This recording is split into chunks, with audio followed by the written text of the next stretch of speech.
Thank you जी, thank you जनाब speaker. 20 मरतबा रिक्वेस्ट करने के बाद और घंटा के इंतजार के बाद आप मुझे फ्लोर दे रहे हैं, ये नहीं बोलना क्या की बात है। बैरिस्टर साहब नहीं बोलना क्या?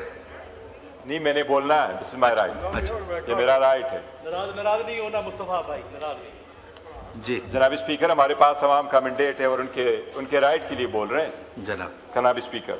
जी जनाब। बट इस चेयर को हम हमेशा चाह रहे हैं कि मजबूत हो, इंडिपेंडेंट हो, और हमारी आवाज़ सबसे इंपॉर्टेंट है। आपको इसलिए अचकज़ई साहब ने सही फरमाया कि शायद हमारी ज़बानों में लुकनत है, हमारी आवाज़ कमज़ोर है। फिर फैसला कलम करेंगे कि आपके साथ यहाँ बैठने का कोई फ़ायदा है भी कि नहीं। हमारी अपनी असम्बली जिस तरह आप लगाते थे, उसी असम्बली उससे बढ़कर असम्बली हम लगाएंगे। जिनके पास 3 करोड़ आवाम का वोट है, इनके पास क्या थे? इनके पास तो 17 सीटें थी, 17 सीटों वाले आके बैठे। जनाब स्पीकर, लास्ट टाइम पे भी मैंने और हमने हमेशा से कोशिश की कि सिस्टम में चलते हुए तब्दीली लेके आए, लेकिन अनफॉर्चुनेटली शायद अचकज़ई साहब सही फरमा रहे हैं, लुकनत है जो ख़त्म नहीं हो रही। जनाब स्पीकर, लास्ट टाइम पे भी हमने ये बड़ा कैटेगोरिकली कहा कि इस वक्त इस मुल्क के अजीम लीडर अगर है तो इमरान अहमद खान नियाजी है। आज तक 34 हफ्तों से उससे मुलाकात पे पाबंदी है, 34 हफ्ते हम नहीं मिले। जनाब स्पीकर, मैं आपसे रूलिंग मांगूंगा। ये अवाम यहाँ बैठी हुई है, अपोजिशन या आपके साथ जो बैठी हुई है, हम ये कहना चाह रहे हैं कि आईन कानून के मुताबिक उसका राइट है, उससे साथ डॉक्टरों का मिलना, फैमिली का मिलना, लीडरान का मिलना अदालतों के ऑर्डर के मुताबिक है। हमने लास्ट टाइम भी आपको कहा, इस मरतबा ये अपोजिशन आपसे यूनानिमसली, ये अपोजिशन जो 3 करोड़ आवाम को रिप्रेजेंट करती है, 6 करोड़ वोटों में से 3 करोड़ वोट लेके हम यहाँ बैठे हैं, ये अपोजिशन आपसे यूनानिमसली मुतालबा करती है कि आप रूलिंग दे कि इमरान खान का साथ फौरन हमारी मुलाकात हो, फिर हम उससे इंस्ट्रक्शन ले ले इस बजट से रिलेटेड। ये हमारा मुतालबा है, यह हमारा यूनानिमस अवाम का मुतालबा है जनाब स्पीकर, और अवाम के मुतालबे पे आपने रूलिंग देना, आप रूल्स के मुताबिक पाबंद है, इस पे रूलिंग देना। जनाब स्पीकर, आप साथ ही में यह कह दूं, अचकज़ई साहब ने जिक्र किया, जनाब स्पीकर, वोट जमहूरियत की इकाई है। वोट के बुनियाद पे लोग मुंतखब होकर पार्लियामान में जाते हैं, अवामी नुमाइंदे कहलाते हैं। वो बाग दौड़ जब संभालते अपने अवाम के लिए तो वो लोग होते हैं जो नुमाइंदगान होते हैं। जनाब स्पीकर, गिलगित बल्तिस्तान के 24 सीटों में से हम 23 पे लड़ रहे थे, 15 पे हमने वाजे बरतरी हासिल की है। हमें 3 के फॉर्म 47 दिए गए। हम उस इलेक्शन को रिजेक्ट करते हैं और इस दांधली की मुजम्मत करते हैं। एक most critical part of Pakistan में दांधली ज़दा हुकूमत को बिठाना, दांधली ज़दा लोगों को वहां रखना, ये जमहूरियत के रूह के मनाफी है। खुदारा ये नुक्स हमेशा के लिए खत्म करो। इसलिए ये अपोजिशन पुरजोर मुतालबा करती है जनाब स्पीकर, आप उस पे हुकूमत से रूलिंग दे। लॉ मिनिस्टर साहब मौजूद है, वो इस पे गाइडेंस दे। हम यूनानिमसली मुतालबा करते हैं कि आइंदा पाकिस्तान में कोई भी इलेक्शन ना हो मगर वो इलेक्ट्रॉनिक वोटिंग मशीन के जरिए से हो, ताकि अवाम को अपने नुमाइंदे सही तौर पे हक अदा कर सके और इसमें धांधली ना हो।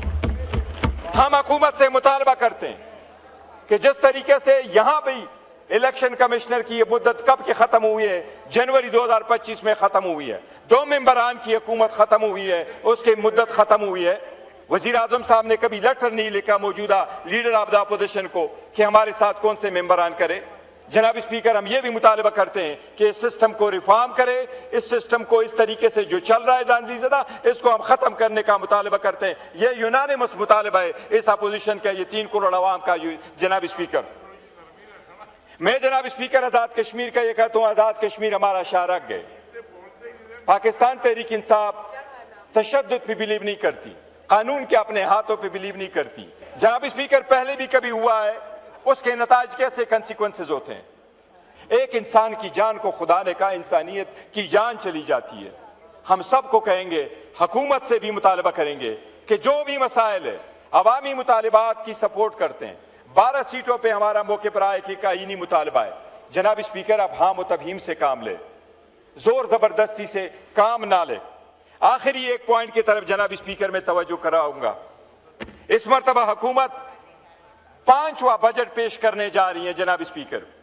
जुल्फ़िकार अली भट्टो की हुकूमत के बाद पहली मर्तबा पाकिस्तान में एक हुकूमत 5वां बजट पेश करने जा रही है, जो ये हुकूमत है। एक वजीर आजम लेकिन ये ऐसी नालायक और ऐसी तरह फेल हुकूमत है कि आज इनको अपने डिफेंस के स्ट्रेटेजिक नीड्स के लिए, डिफेंस बजट की पूरा करने के लिए भी पैसे पूरे नहीं है। स्ट्रेटेजिक नीड्स जितने भी है, जनाब स्पीकर, हमारे अफवाज कुर्बानियां दे रही हैं हर जगह पे, हम उनको सलाम पेश करते हैं।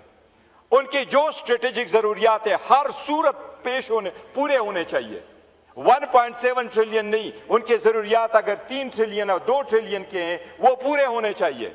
लेकिन ये जिम्मेदारी वफाकी हुकूमत की सूबों के कंधों पे आप नहीं डाल सकते। 4 साल के बाद आपकी तरक्की यहां तक आई, आप बिहार को रिफॉर्म नहीं कर सके, आप रुपए को डिवेल्यू कर सके, आपने रुपए को डिवेल्यू करते रहे, आप गैर जरूरी तौर पर लोन लेते रहे, आप टैक्स कलेक्शन नहीं कर सके, आप रेज नहीं कर सके अपने टैक्सेस को, आप रिफॉर्म नहीं लेके आ सके उस स्ट्रक्चर जैसे आपका रिटेल और आपका रियल एस्टेट कवर हो, आपका एग्रीकल्चर कवर हो। जनाब स्पीकर, इसी तरीके से आप अपने कलेक्शन ना कर सके, अब आप ट्रांसफर कर रहे हैं, वफाक अपना शोल्डर कर रही हैं सूबों से। जनाब स्पीकर, सूबों से शेयर लेना एक आईनी नुक्ता है। एनएफसी के मुताबिक 18वीं तरमीम के बाद उसमें आप कमी नहीं कर सकते, आप उसमें कमी नहीं कर सकते। ये बजट पे बोलिएगा ना। मैं ये कह रहा हूं कि हुकूमत के पास अभी भी वक्त है। ये गैर आईनी मुतालिबा होगा ऑन बिहाफ ऑफ द वफाकी हुकूमत कि वो सूबाई हुकूमतों को कहे कि मैं आपका शेयर फ्रीज करता और फिर उसमें से हमें दे। हम इसको हुकूमत की नाकामी समझते हैं। बजट में स्पीच 5 साल के बाद भी ये उस पे आ गए। जनाब स्पीकर, हम उसकी नाकामी समझते हैं। थैंक यू जी, शुक्रिया।